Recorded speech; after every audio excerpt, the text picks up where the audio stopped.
Subscribe to our channel and press the bell icon so that you never miss any video lesson from RAU'S IAS Study Circle. Hello and welcome to Daily News Simplified, an answer to what, why and how of newspaper reading from your UPSC perspective. Today we shall discuss the important news which has appeared in the New Delhi edition of the Hindu newspaper dated 26th August 2020. The news to be discussed has been displayed on your screen and timestamping for the same has been provided in your description box below. So on this note, let's start our today's discussion from our prelims as well as mains perspective. Now the first news to be discussed appears on page number 4. It says that Arunachal government to seek 6th schedule status. As seeking 6th schedule status by the state government of Arunachal Pradesh will help to protect the rights of indigenous people as per its home minister. So this news highlights that the state government of Arunachal Pradesh has decided to appeal to the central government to give it the status of 6th schedule so that they can protect their indigenous tribes. Now, 6th schedule provides for administration of tribal areas, particularly in the states of Assam, Meghalaya, Tripura, as well as Mizoram. So, with respect to safeguarding the interest of indigenous people of the state of Arunachal Pradesh, the state government of Arunachal Pradesh has decided to appeal to the central government for 6th schedule status. Now, the state government has provided two reasons why they want to get 6th schedule status. The first reason is that, according to the state government, the inner line permit does not provide adequate protection to its people, as it is merely a travel document issued to a citizen of India with respect to entering a particular area of the state. And further, provision 371H of the Indian Constitution, which deals with special provision with respect to state of Arunachal Pradesh, do not provide enough protection with respect to the indigenous people. So these are the two reasons why the state government has highlighted that they need protection under 6th schedule. Now this extract has been taken from the Constitution of India itself. Now as you can see, this word 2 before the article 371H. Now this 2 means it has been added by the Constitution 55th Amendment Act 1986, and it was the Constitution 56th Amendment Act 1986 which gave Arunachal Pradesh statehood, as Arunachal Pradesh was earlier a union territory. And accordingly, the Constitution 55th Amendment Act 1986 also added Article 371H in the Indian Constitution. So it is in this regard that the state government is demanding 6th schedule status, especially with respect to the state of Arunachal Pradesh. Now this becomes a very key aspect with respect to your upcoming prelims examination, especially with respect to this demand of state of Arunachal Pradesh. So in this regard, from your prelims as well as from your mains perspective, you need to know about inner line permit, certain aspects of Article 371H of the Indian Constitution, especially with respect to special responsibility of the governor of Arunachal Pradesh, and also certain basic aspects about Arunachal Pradesh itself. So in this regard, first of all, let us go through the important highlights of Article 371H. Now, as already stated, that Article 371H provides for special responsibilities to the governor of Arunachal Pradesh.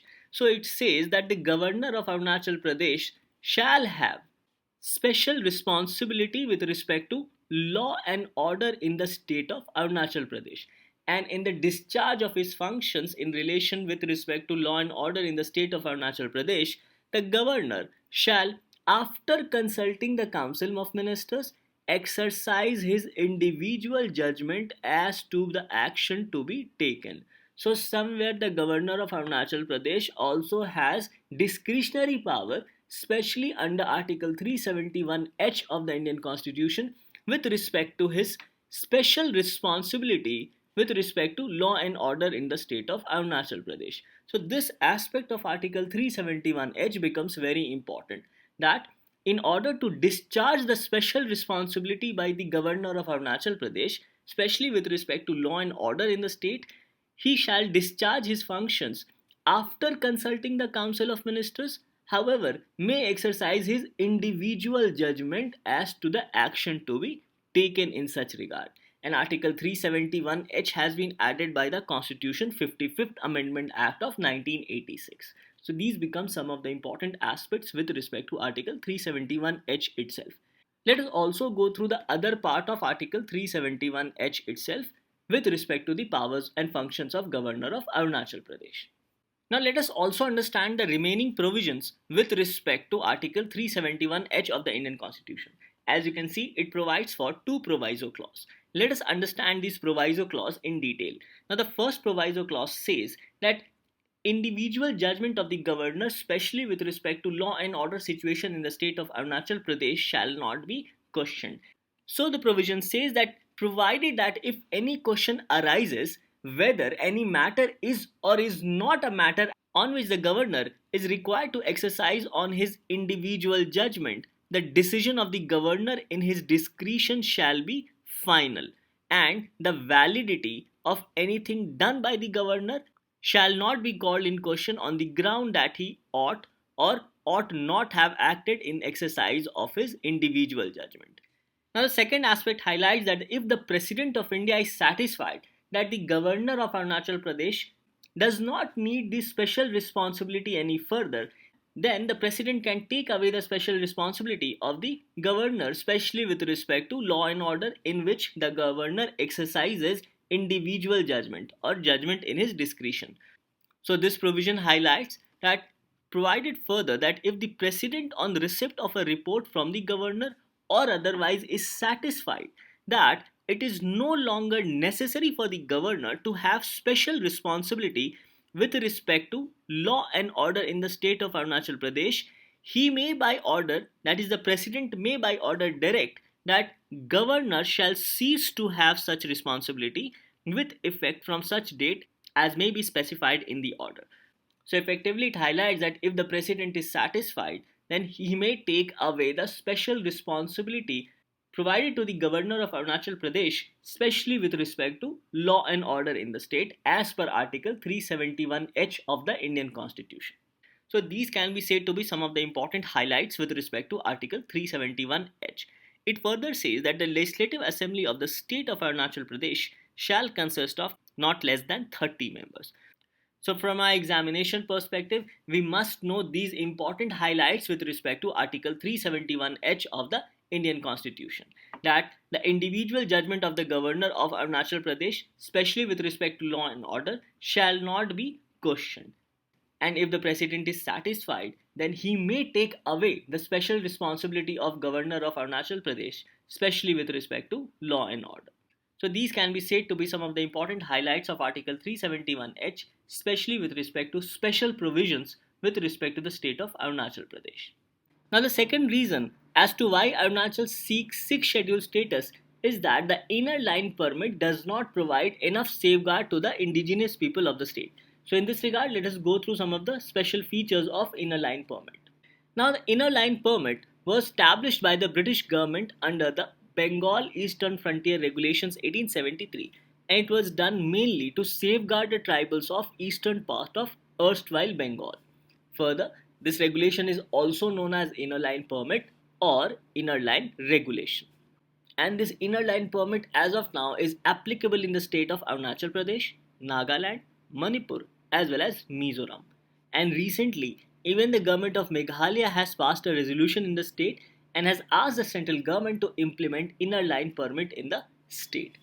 Now this system requires any outsider to obtain a permit from the respective state government to enter any particular designated territory, and this inner line permit can be issued for travel purposes only.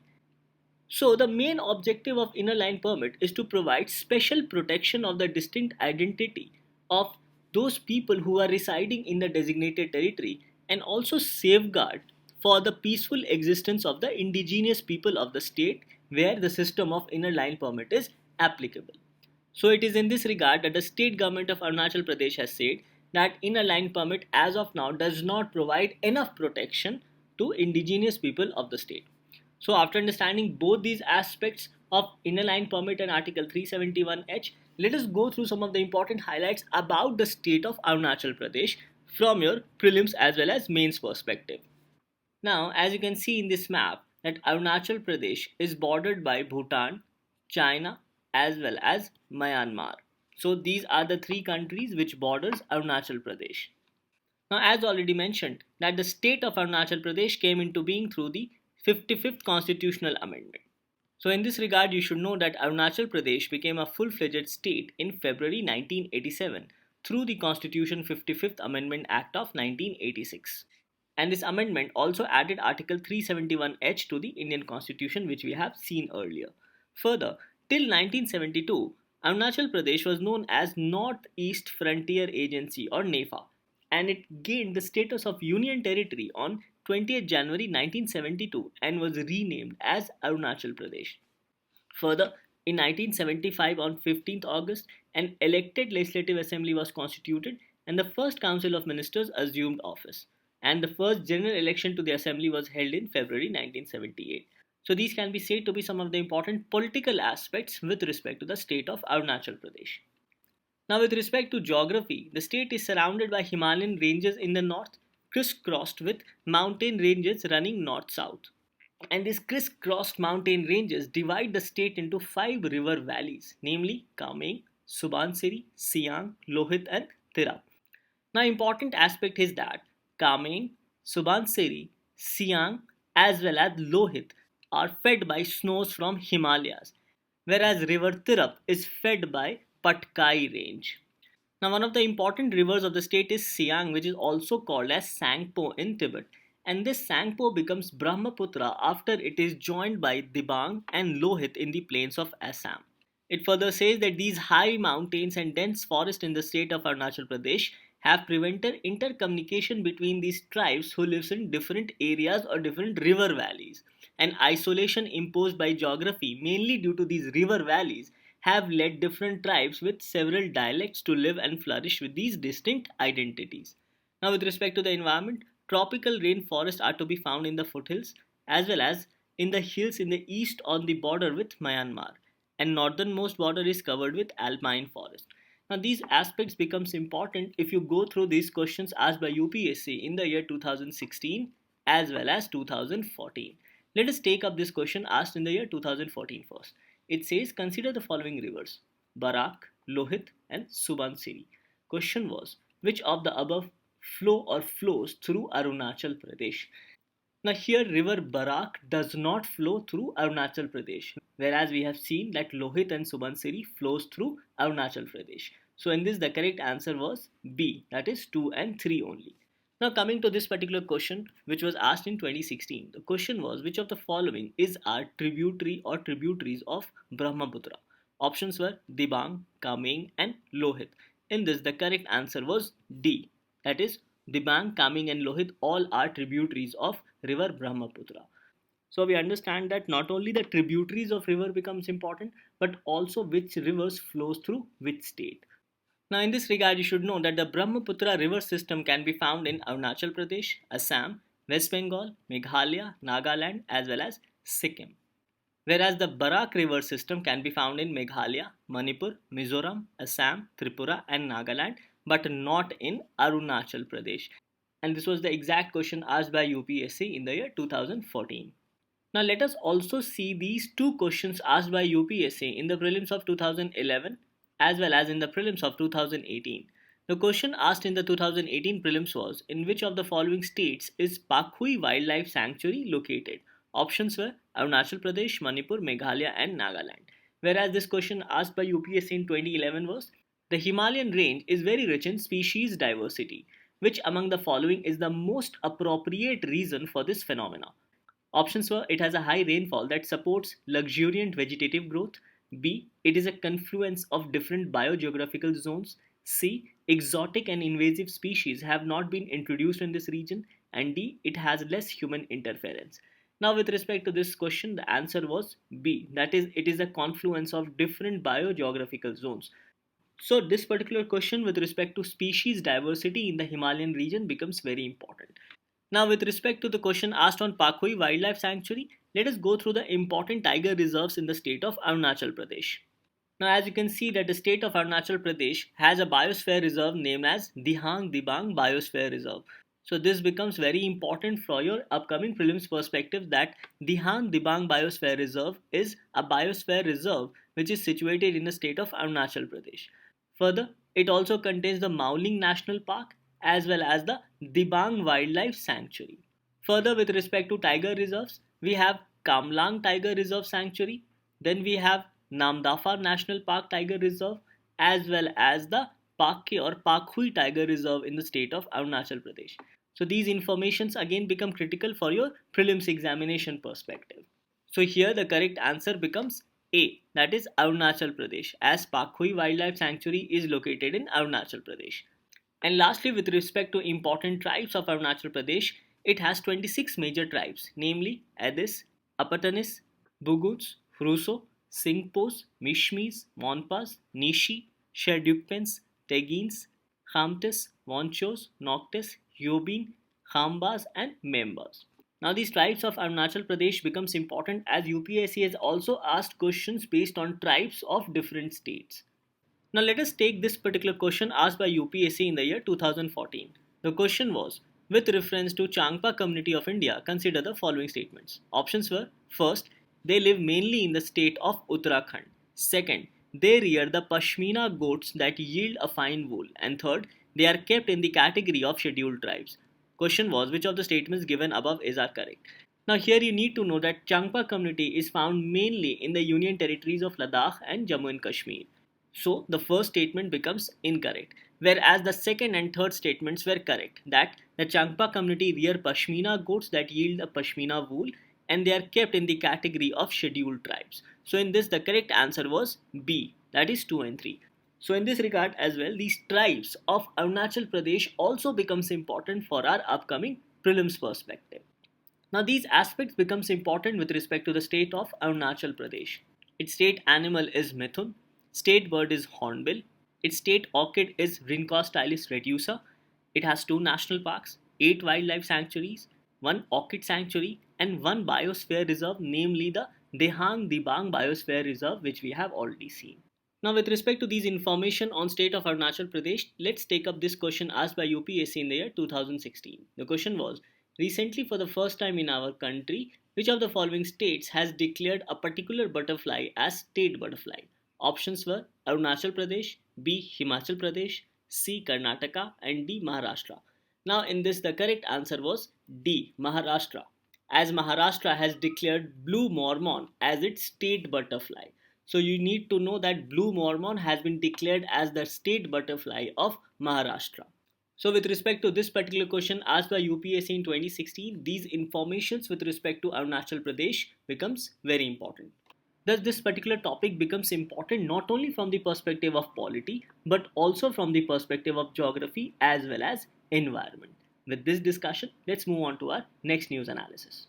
The second news for discussion appears on page number 2. It says capital's air quality improves but still worst among big cities.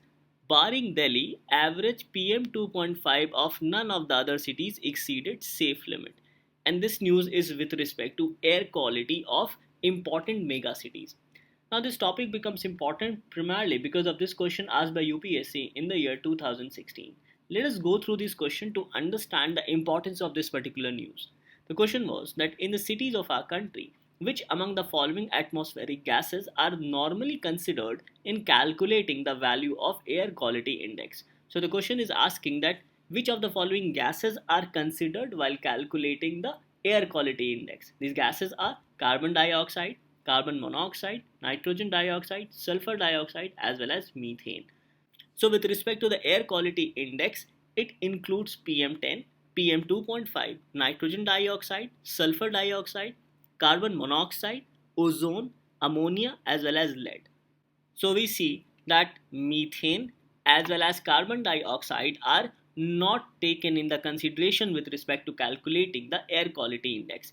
So in this the correct answer becomes 2, 3 and 4. So accordingly B was the correct answer with respect to this particular question. So you need to know about air quality index. So air quality index primarily highlight about the pollution in a given city based on various parameters, and accordingly the pollution in a given city is judged as good, satisfactory, moderately polluted, poor, very poor as well as severe. And each of these categories is decided based on ambient concentration values of air pollutants and likely health impacts. So if you go through this particular table of air quality index, it provides for PM10, PM2.5, nitrogen dioxide, ozone, carbon monoxide, sulfur dioxide, ammonia as well as lead.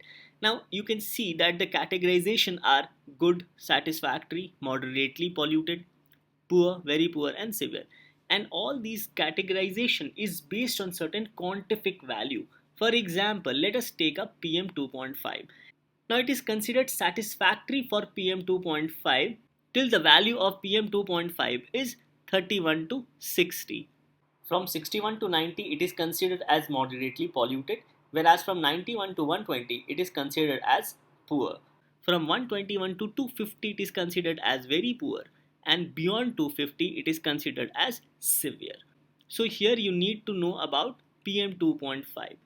Now, after understanding the air quality index, let us go through this aspect of the news. It highlights that among the six mega cities, namely Delhi, Mumbai, Kolkata, Hyderabad, Chennai, and Bangalore, other cities had better air quality than Delhi in terms of PM 2.5 levels, as per the analysis. As it says that except Delhi, the daily average PM 2.5 levels of none other than 5 cities exceeded the safe value of 60 micrograms per cubic meter during the lockdown from 25th March to 31st May.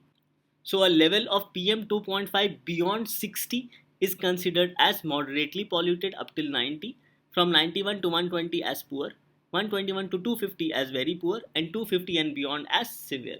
So again this aspect becomes important, especially with respect to air quality index, that it includes PM10, PM 2.5, nitrogen dioxide, ozone, carbon monoxide, sulfur dioxide, ammonia, as well as lead. So, from the context of this question asked by UPSC, this particular news becomes important primarily with respect to general issues on environment as well as climate change.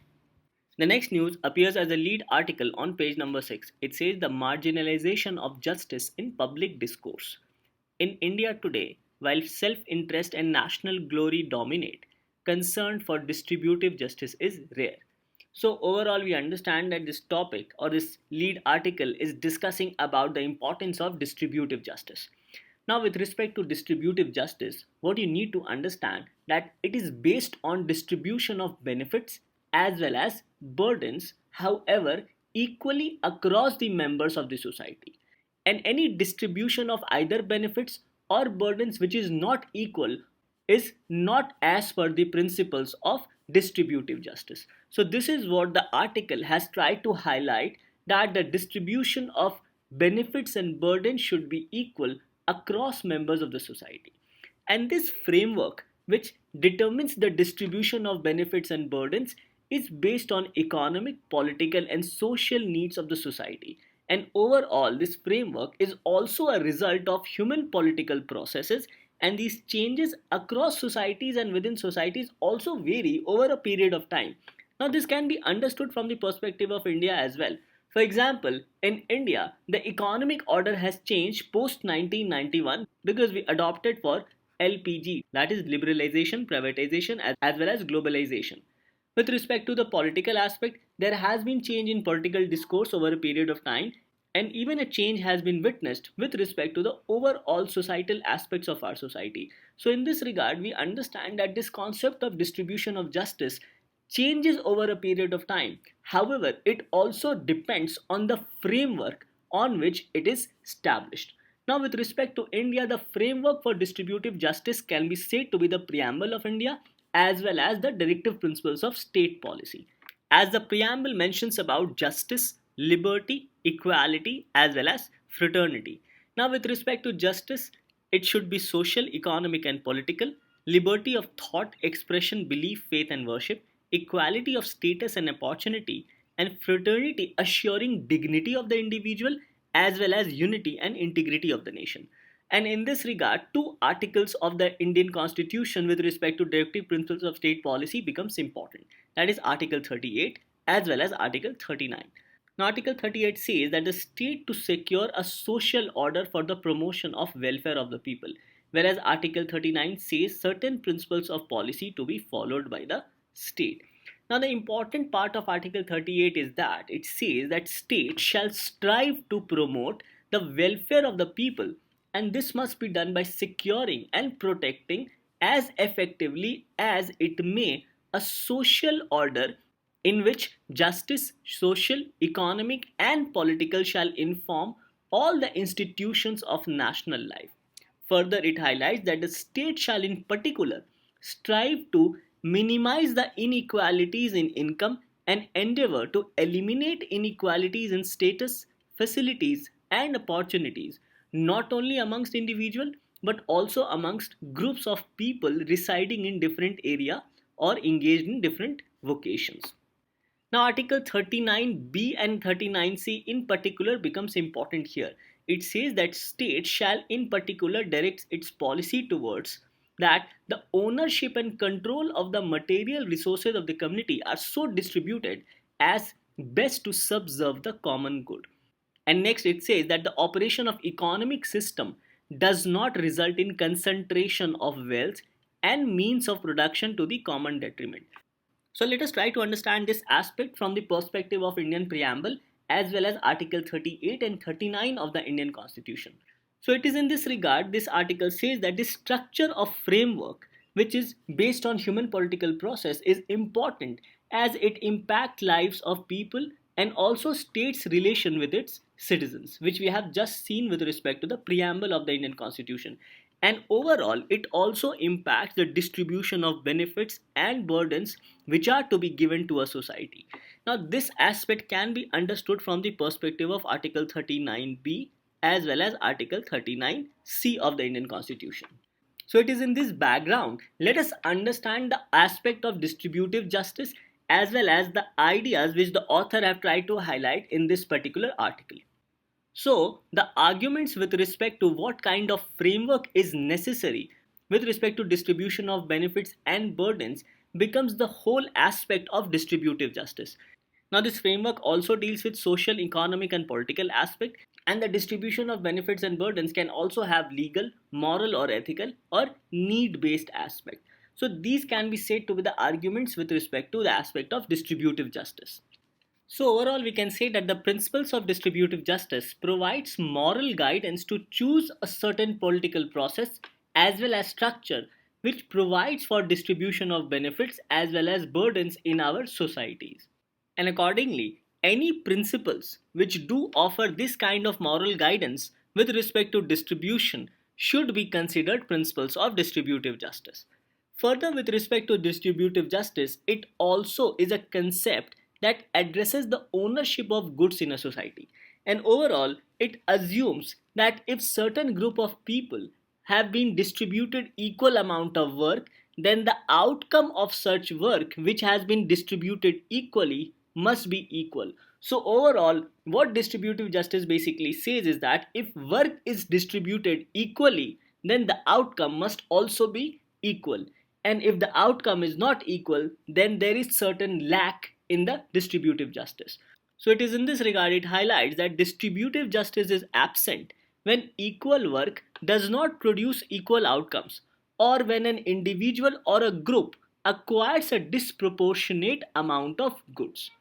So in this regard this article mentions about these different kinds of scenarios. First, that when equal work is not distributed, then the aspect of distributive justice is absent.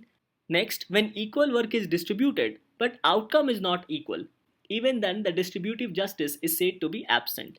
And third, if there is huge disproportionality in work distribution, then again distributive justice is said to be absent. So based on these understandings of distributive justice, let us try to go through the views of the author, what he has tried to highlight in this particular article through various examples. So first aspect is with respect to reducing inequality through sharing. In this regard, the author says that at the very least, justice requires that we do not be greedy and grab things, and instead we share them with those who we do not know or we do not love. However, such person with whom we share such things, they need such thing. So need becomes an important aspect with respect to distributive justice. So overall it says that simply put, a sense of justice is born when we begin sharing things with strangers, and this sharing is based on the need of such people. Further, it highlights that the basic idea of justice is that each person gets what is properly due to him or her, and that benefits and burdens of society be distributed in a manner that gives each person their due. Now here the question which arises is that what is due to a person? And this aspect has been explained by the author with respect to hierarchical notions of justice as well as egalitarian notions of justice. So let us understand this viewpoint of this author. So first of all, let us understand the aspect of hierarchical notions of justice. So again, continuing the discussion, it says that what is due to a person is based on certain hierarchies such as caste. Now in this regard, the author clearly says that there are certain members who are born in a privileged society and thus receives more benefits and less burden.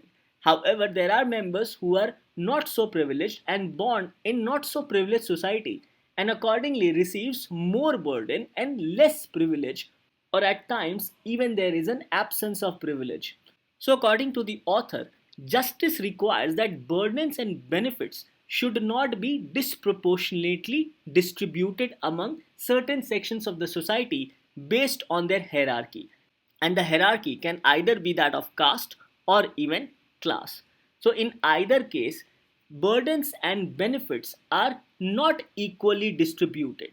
And in this regard, the author says that this aspect of hierarchical notions of justice has so far remained unchallenged in our society. Further, the author mentions about egalitarian notions of distributive justice, whereby he mentions about two important aspects. One is struggle for recognition as equal, and second, once a person has been recognized as equal, then sharing social benefits and burdens among such equal persons.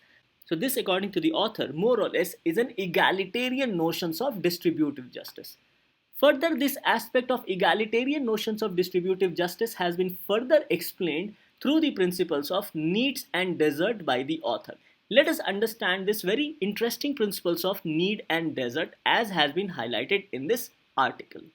Now, with respect to need, the author says that need is what is due to a person and what a person basically needs. That is, certain things which is necessary for a person for their well-being. So, distributive justice requires fulfillment of these basic needs for every citizen. So, it says that justice requires fulfillment of every basic needs of all citizens, and this basic needs cannot be compromised. Further, it says that there are certain needs which are beyond basic needs. So, accordingly, in this regard, the article says that justice requires fulfillment of these needs which are beyond basic needs, and these needs are based on requirements of a given section of a population. For example, say lawyers, doctors, authors, etc. And these requirements beyond basic needs might also differ with respect to different professions or people belonging to different groups or societies. So, according to this principle of need, justice requires fulfillment of every basic needs of all citizens. Now, the article then talks about the principles of desert. Here, the article says that what is due is what one deserves based on their struggle and the person's aptitude for certain kind of work and also the kind of hard work which a person puts in for a productive outcome. So this says that the principle of desert is determined not by birth but by qualities such as natural talent for productive effort. So this principle of desert is not based on principle of birth. Further, the principle of desert says that even though we start as equals, those who are talented excel ahead and should be rewarded with more benefits and less burden. Conversely, those who do not contribute equally in wealth creation or cultural assets, according to the author, they do not deserve same amount of benefits of a hard-working person. So this article argues that most reasonable egalitarian conceptions of justice are based on the balance of need as well as desert. And overall, this principle of distributive justice can be said to be satisfaction of everyone's needs, fair distribution of benefits and burdens based on outcome, and rewards are also permissible to those who puts in more effort and hard work, which is based on either natural gifts, social learnings and personal effort. So it is in this regard this article concludes by saying that in India today, self-interest and national glory dominate more and there are hardly any concerns for distributive justice. So this topic becomes very important from the perspective of social issues, aspects of Indian society as well as polity and governance.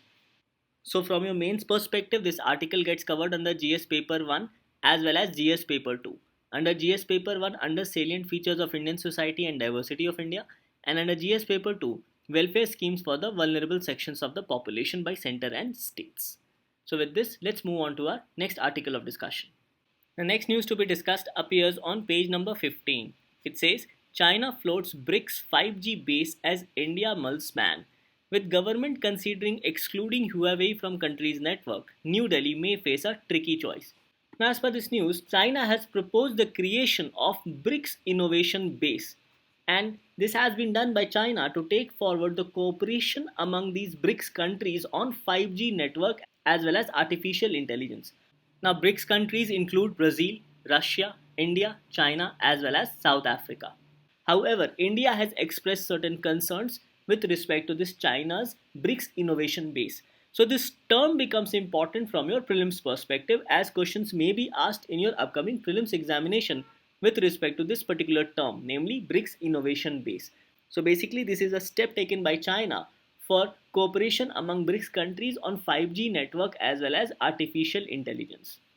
Now, with respect to concerns of India, India has said that it is unlikely to allow Chinese participation in 5G, particularly in the recent wake of recent moves by the government of India to tighten investment from China and also to ban 59 Chinese apps, as India had cited issue of national security. Now, these apps were banned under the Information Technology Act of 2000.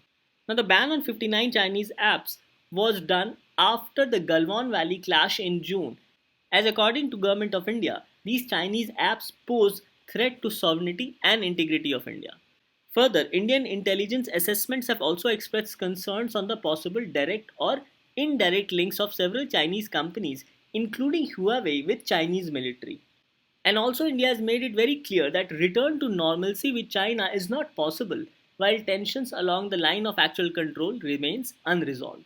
So it becomes tricky whether India acknowledges this BRICS innovation base, which is a step by China with respect to cooperation among BRICS countries on 5G network and artificial intelligence. Now, from your prelims perspective, this topic gets covered under current events of national and international importance as well as economic developments.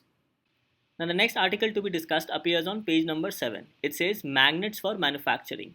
Devising state specific industrialization strategies in coordination with the center will improve manufacturing. Now, this article highlights that after the pandemic of COVID-19, various American, Japanese, as well as South Korean companies who are based in China presently have initiated discussions with the government of India to relocate their plants in India. And accordingly, companies are expected to exit China due to three primary reasons, according to this author. The first aspect is with respect to the realization that they cannot rely heavily on China. So, relying heavily on China to build capacities and sourcing manufacturing goods is not ideal business strategy due to supply chain disruptions which has been posed due to COVID-19. The second is the fear of Chinese dominance over supply of essential industrial goods. And the third aspect is the growing risk as well as uncertainty involved in operating from or dealing with China with respect to current geopolitical as well as trade conflicts between China and other countries, primarily the United States of America. So, in this regard, the article says that Prime Minister's view on using the COVID crisis as an opportunity must be adhered to. And in this regard, the question remains that can India succeed in attracting manufacturing firms and jobs from China to India? Now, despite these claims, there are certain concerns with respect to the manufacturing sector in India. These are infrastructural constraints, disadvantageous tax policy environment, non-conducive regulatory environment, high cost of industrial credit, poor quality of workforce, rigid labor laws in India, restrictive trade policies, low research and development expenditure, as well as delays and constraints in land acquisition, as well as the inability to attract large-scale foreign direct investment into manufacturing sector.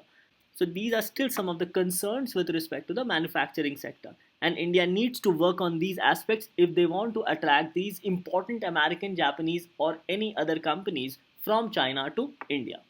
So the question remains that what needs to be done? First is there needs to be an active participation of states. However, the problem is that there is more participation by certain group of states and less participation by other states. So in this regard, the author says that there is a need for proportionate contribution by all states especially those states who lag behind with respect to these manufacturing activities, such as Bihar, Telangana, Rajasthan, etc. And in this regard, the government must come up with a state-specific industrialization strategies which needs to be made and implemented with active help from the central government. And in this regard, the idea of Union Home Minister can be pursued where he has said to adopt or make a strategy group having representation from central government, state government, as well as top industry executives. So these are the aspects which can be done with respect to attracting these firms of American, Japanese, and South Korean companies. So these initiatives can be taken to attract these companies from America, Japanese, and South Korea who are currently based in China to India. However, India needs to look into these important concerns if they are really interested in attracting these manufacturing companies. So primarily this article becomes important from the perspective of Indian economy in your mains examination. Now after our discussion, this becomes your question for the day. The question is, the term BRICS innovation base has been in news recently with respect to. Options are A. Marine cooperation, B. Boosting international trade, C. Cooperating on artificial intelligence and 5G technologies, and D. Environmental protection of corals. Now, coming to the answer of yesterday, the question was, consider the following statements. First, India's Fiscal Council is a constitutional body. No, the statement is incorrect. Second, the central government has been able to meet the target set by FRBM Act. No, the statement is also incorrect. So the question was, which of the statements given above are correct? Here the correct answer is D, as both statements are incorrect. With this, we come to an end to today's discussion. Thank you.